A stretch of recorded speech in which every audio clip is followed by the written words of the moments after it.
بسم الله الرحمن الرحيم الحمد لله رب العالمين والصلاة والسلام على سيد المرسلين وعلى آله وصحبه أجمعين أما بعد فقد قال الله تعالى في القرآن المجيد اهدنا الصراط المستقيم صراط الذين أنعمت عليهم إلى آخر الآية صدق الله العظيم رب اشرح لي صدري ويسر لي أمري واحلل عقدة من لساني يفقهوا قولي سبحانك لا علم لنا إلا ما علمتنا إنك أنت العليم الحكيم رب ارحمهما كما ربياني صغيرا اللهم اغفر لهما وادخلنا بالجنة الفردوس بغير حساب ولا سابق عذاب اللهم صل على محمد وعلى آل محمد بعدد كل ذرة ألف ألف ألف مرة اللهم صل على محمد عبدك ورسولك وصل على المؤمنين والمؤمنات والمسلمين والمسلمات جزا الله عنا محمدا صلى الله عليه وسلم بما وأهله اهدنا الصراط المستقيم guide-nous vers le droit chemin. Nous avions vu le commentaire la semaine dernière de ce droit chemin qu'Allah subhanahu wa ta'ala il a mentionné et l'importance de cette invocation dans nos prières. Allah subhanahu wa ta'ala nous a encouragé à travers cette invocation de rechercher toujours cette fin heureuse, c'est-à-dire cette istiqama, cette droiture jusqu'à notre dernier souffle qui nous permettra, incha'Allah ta'ala, de connaître la réussite dans ce monde et la réussite dans notre monde. Maintenant, comment obtenir ce droit chemin? Comment rester sur le droit chemin? Allah subhanahu wa ta'ala nous donne un moyen parmi les moyens qu'Allah subhanahu wa ta'ala a placés. Sirata alladhina an'amta alayhim, le chemin de ceux que tu as comblés de faveur. Le chemin de ceux que tu as comblés de faveur. Guide-nous vers le droit chemin. Ce chemin de ceux que tu as comblés de faveur, il s'agit de ceux qui sont bien guidés, ceux qui suivent le droit chemin et obéissent à Allah subhanahu wa ta'ala et à son messager Rasulullah sallallahu alayhi wa sallam, tout en restant loin de tout ce qu'Allah subhanahu wa ta'ala a interdit. C'est-à-dire les amis d'Allah subhanahu wa ta'ala. Le chemin de ceux que tu as comblés de faveur, ce sont les hommes qu'Allah subhanahu wa ta'ala, les femmes qu'Allah subhanahu wa ta'ala a choisi d'être toujours dans la constance de cette droiture, ce sont les amis d'Allah subhanahu wa ta'ala. ذكرت أهمية الصحبة الصالحة والقدوة. Dans ce verset, il est mentionné l'importance d'avoir comme compagnie les hommes pieux, les amis d'Allah subhanahu wa ta'ala. Et les faveurs qu'Allah subhanahu wa ta'ala leur a accordées, on comprend dans ce verset que cette faveur réelle, c'est le din. Et tout ce qui emmène vers le din, c'est ça la vraie faveur, la faveur réelle et la faveur qu'Allah subhanahu wa ta'ala mentionne ici, c'est cette faveur de din. Ce n'est aucune faveur matérielle ou aucune faveur physique, mais tout simplement la faveur de din, parce que c'est celle-là qui va rester jusqu'à notre entrée dans le paradis, incha'Allah ta'ala, et c'est celle-là qui compte auprès d'Allah subhanahu wa ta'ala. Donc c'est ça la vraie faveur. Et donc l'importance d'avoir comme compagnie les hommes, ces amis d'Allah subhanahu wa ta'ala qui nous rappellent l'importance d'avoir le din de notre vie, l'importance de toujours se rapprocher de l'enseignement de Rasulullah sallallahu alayhi wa sallam. Ibn al-Jawzi rahimahumullah ta'ala, dans son livre Sayd al-Khatib, il dit que auparavant, il y avait des groupes de personnes qui allaient voir les hommes pieux, justement pour regarder leur façon d'être, leur pratique de din, et non pas pour récolter de ces hommes le ilm, la science, parce que tout simplement le fruit de cette science, c'était leur conduite et leur comportement. Dans un autre hadith, dans une autre information, il est dit qu'il y avait un homme qui s'appelait Abu Bakr ibn al-Muttawwi'i, rahimahumullah ta'ala. Il dit pendant 12 ans, j'ai fréquenté Imam Ahmad, rahimahumullah ta'ala, et Imam Ahmad, rahimahumullah ta'ala, il avait l'habitude d'enseigner à ses enfants son musnad, c'est-à-dire sa compilation de hadith de Rasulullah sallallahu alayhi wa sallam à ses enfants. Il dit, je n'ai jamais écrit un hadith de Imam Ahmad, rahimahullah ta'ala, mais j'ai regardé sa conduite et sa pratique et son comportement et sa mise en pratique des hadiths de Rasulullah sallallahu alayhi wa sallam, ça a été pour moi un moyen de réforme. Donc ce qui veut dire que c'est important de rester dans la bonne compagnie. Ce sont ceux qu'Allah subhanahu wa ta'ala a comblés de faveur. Imam Abu Hanifa rahimahullah ta'ala était un homme extrêmement intelligent. Extrêmement intelligent. Sa rencontre avec une personne, regardez la compagnie, sa rencontre avec une personne a fait que il lui a dit tout simplement, Abu Hanifa, tu as des qualités. Pourquoi n'utiliserais-tu pas ces qualités pour la science religieuse? Et Imam Abu Hanifa, il a accepté ce conseil. Il est devenu le imam qu'on connaît, celui qui a dicté plus de 1 270 000 verdicts. Imam Abu Hanifa, il a dicté plus de 1 270 000 verdicts, c'est-à-dire masla, subhanallah. Donc, imaginons maintenant, subhanallah, le degré d'intelligence. Et ses élèves, à lui, lorsqu'il venait, regardez le professeur, maintenant l'élève, Imam Muhammad, rahimahullah ta'ala.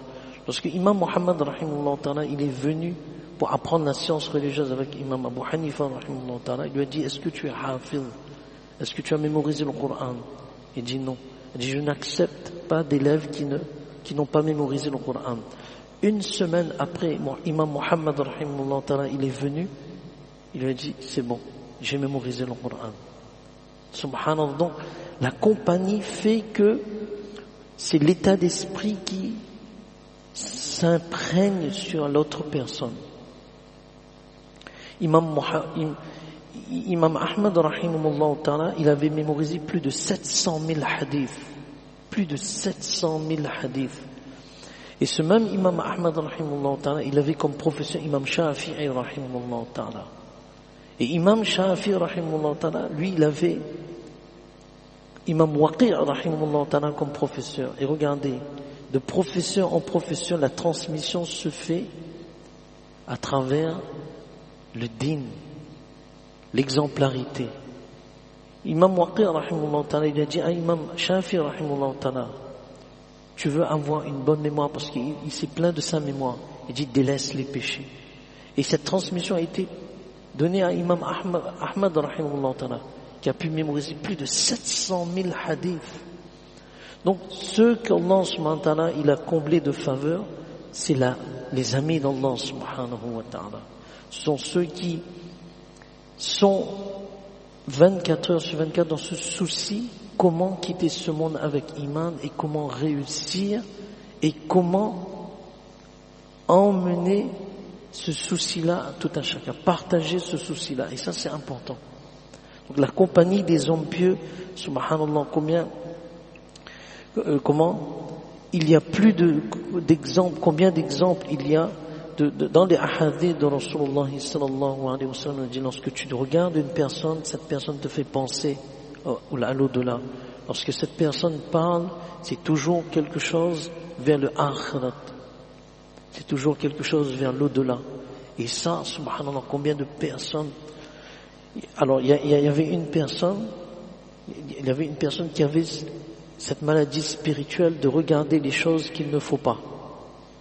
Alors, il est parti voir un ami d'Allah subhanahu wa ta'ala. Et l'ami d'Allah subhanahu wa ta'ala lui a dit, quand tu as accompli ta salat, là où tu vas poser ton front, essaie de te focaliser sur cet endroit-là dans ta salat. Ne regarde pas à droite et à gauche, même celui qui passe où il y a un bruit, essaie de... Mais il a fait ça pendant 2 mois. Après ces 2 mois-là, il a perdu cette maladie-là. Donc c'est cela pour nous montrer que, wallah, la compagnie, rester dans une bonne compagnie, ça nous permet justement, incha'Allah, de transformer notre vie. On ne sait pas. On est en train de faire ses courses. On trouve un frère. Regardez comment le croyant, il transforme sa situation en un investissement pour l'au-delà. Il rappelle à l'autre, il dit, nous sommes dans un endroit fréquenté. La ilaha illallah wahdahu la sharika lah. Lahul mulku wa lahul hamdu yuhyi wa yumit wa hayyul la yamut biyadil khayru wa ala kulli shay'in qadir. Ah oui, c'est vrai. C'est vrai. Il est en train de faire ses courses. 1 million de petits péchés effacés. 1 million de degrés dans le paradis. 1 million de récompenses. Il y a un château construit pour cette personne dans le paradis. Subhanallah. Mais c'est incroyable. L'endroit où tu as lu, ça va témoigner pour toi le jour de la résurrection. Donc le chemin de ceux que tu as comblés de faveur, où Allah fasse qu'on implicitement donne-nous la compagnie de ceux qui nous rappellent toujours l'au-delà. Ceux qui nous rappellent toujours l'importance de la compréhension du pourquoi de notre existence. Subhanallah. Allah subhanahu wa ta'ala nous donne vraiment la compréhension de ce qu'on vient de dire. Une petite parole, un fikr, un souci. Ah oui, je termine par cette histoire. Il y a une Jamaat de Palestine. Alors, il y a une Jamaat de Palestine qui s'est rendue à New York. Subhanallah, regardez bien, à New York. Ça, c'est le Amir Islam qui nous a raconté cette histoire lorsque la Jamaat était venue ici. Il dit, une Jamaat est partie en Palestine, à New York. Alors, à New York, ils sont en train de faire le gâche, ils sont en train de visiter les frères. Alors, écoutez bien, subhanallah. Il y a un jeune qui arrive et on lui dit que c'est un Palestinien qui a quitté la Palestine et qui habite maintenant à New York. Mais il ne fréquente plus la masjid, il est complètement, loin de din. Alors le Amir Sam dit à une personne aînée, une vieille personne, dit, toi, donne-lui l'invitation. Il dit, Amir Sam, comment je vais lui donner? Je sais pas comment lui dire, je sais pas. Parce que tout le temps, on ne sait pas si la personne va s'énerver, on ne sait pas si la personne va prendre mal, tout en sachant que cette personne est éloignée de din. Alors Amir Sam lui dit, non, si tu as le souci, Inch'Allah, tu auras les mots. Alors, il baisse la tête, il dit, d'accord, Inch'Allah. Et cette personne-là s'appelait Omar. Alors regardez bien, il va jouer là-dessus. Il trouve la personne, il dit, Assalamu alaikum wa rahmatullahi wa barakatuh, masmuka sharif. Parce qu'on lui avait dit que, bon, mais il lui demande toujours son masmuka sharif, comment tu t'appelles, tu es Omar. Ah, anta Omar. كإثم خليفة الثاني عمر رضي الله عنه أنت جميل كعمر أنت قوي كعمر. Il dit, tu portes le nom du second calife Omar. Tu es beau comme Omar radiallahu anhu, il était beau. Tu es fort comme Omar radiallahu anhu, il était fort. Mais il a été touché parce que il lui a rappelé que son prénom c'est celui de Omar. Il s'est arrêté, il a baissé la tête. Ah, subhanallah. C'est tout. La personne lui dit ça, c'est tout. Il lui dit, la Jamaat est là. Si tu veux venir, tu viens, Inch'Allah ta'ala. Mais Omar, subhanallah, lui a redit ça. Cette personne est venue à la masjid. Après combien de temps? Et ainsi de suite, ainsi de suite. Aujourd'hui, où est cette personne? Cette personne-là est devenue un savant. Elle est retournée en Palestine. Et c'est cette personne-là qui envoie maintenant les Jamaat de ulama dans le monde entier. Subhanallah. Regardez. Transformé, fini. Subhanallah. Et dernière histoire, c'est au Maroc. Alors il y a une jamaat, notre ami Sab de Azadville, il est parti au Maroc. Regardez comment la fréquentation, une phrase, wallah, une phrase, ça change tout. Il est parti dans un village, il frappe à la porte. Il y a une personne qui sort, donc il connaissait à peu près l'arabe casse-cassé. Il dit assalamu alaikum wa rahmatullahi wa barakatuh. C'est pour ça les visites, quand on va visiter les frères, ça c'est une importance. On ne sait pas, wallah, et combien d'histoires comme ça il y a. Mana Omar Paron Pouri, rahimullah. Non, Mana Omar, non, c'est pas Mana Omar Paron Pouri, c'est son fils. Son fils, Mana, son fils comment? Mana Yunus Paron Pouri, rahimullah. Il est parti à Paris, dans un, une jamaat est passée, il est parti dans un bar. Alors, dans un bar, il a vu des frères qui sont en train de, voilà. Il a dit juste assalamu alaikum wa rahmatullahi wa barakatuh. Comment ça va? Il a passé la main, comment ça va? Il dit nous sommes musulmans. Il a dit juste ça. Nous sommes musulmans, qu'Allah subhanahu wa ta'ala nous garde avec iman. 1 an après, il est revenu. Et à l'aéroport, il y a une personne qui l'accueille avec amama, une grande barbe. Il dit assalamu alaikum, il trappe, il le serre fort. Il dit Mona Younous. Il dit ah bon, tu me connais? Moi je te connais pas. Elle a dit tu me connais pas? Elle a dit regarde bien. Elle a dit tu es celui qui est venu dans le bar il y a 1 an de cela. Tu m'as dit assalamu alaikum wa rahmatullah. Nous sommes musulmans. Allah nous garde avec iman. Il dit cette parole-là m'a réveillé. Et aujourd'hui, subhanallah, et tout ça va dans notre compte. Donc au Maroc, le Amir Sam, il va au Maroc. Dans un village, il frappe à la porte. Il y a une personne qui sort, c'est un intellectuel. Il dit assalamu alaikum wa rahmatullah wa alaikum salam wa rahmatullah wa barakatuh. Comment vas-tu? Il dit nous sommes venus te rendre visite parce que nous sommes des frères musulmans sur la base de iman. Sur la base de iman. Il a dit quoi? Tu es venu de l'Afrique du Sud pour juste me rendre visite et c'est tout? Aucun intérêt mondain? Non. Et il est reparti. 1 an après, à Azadville, cette même personne arrive dans Jamaat avec son épouse. Il dit, où est Amir Sab? Il dit, Amir Sab, il va venir là. Il trouve Amir Sab et il pleure. Il dit, assis, je te raconte mon histoire. Lorsque tu es venu me voir, mon épouse et moi-même, nous avons quitté l'islam. Descendants arabes, nous avons quitté l'islam. Mais lorsque tu es venu nous rendre visite et tu as dit, regardez la compagnie, wallah. Si un monde idiot comme ça, allons écrase cigarette, ou bien nous discute, nous plaisante, n'a point une parole de digne, on perd. Il faut être un businessman, subhanallah. Même si on est avec des amis, une parole. Allah, Rasulullah sallallahu comment Allah nous a permis la sécurité. Wallah, c'est écrit par les anges à tel endroit, sur telle table. Tu as dit le mot Allah, ça peut être une source de ta réussite. Il dit, lorsque tu es venu me voir, mon épouse et moi, nous avons quitté l'islam. Mais lorsque tu as dit que nous sommes des frères musulmans, nous avons iman, ça, j'ai fermé la porte et je me suis dit, mais qu'est-ce que j'ai fait? J'ai quitté l'islam. Toute la nuit, j'ai pris le Coran, depuis Alhamdou, Fatiha, jusqu'à Qul A'udhu Billahi Minash, j'ai tout lu avec mon épouse. On a fait Tauba, on a dit, Ya Allah, pardon. Tu nous as permis de reprendre iman et toutes les récompenses vont déjà sauver une personne par ton intermédiaire. Allah subhanahu wa ta'ala sauve une personne du feu de l'enfer. Qu'est-ce que Rasul sallam il a dit à Hazrat Ali radiallahu anhu?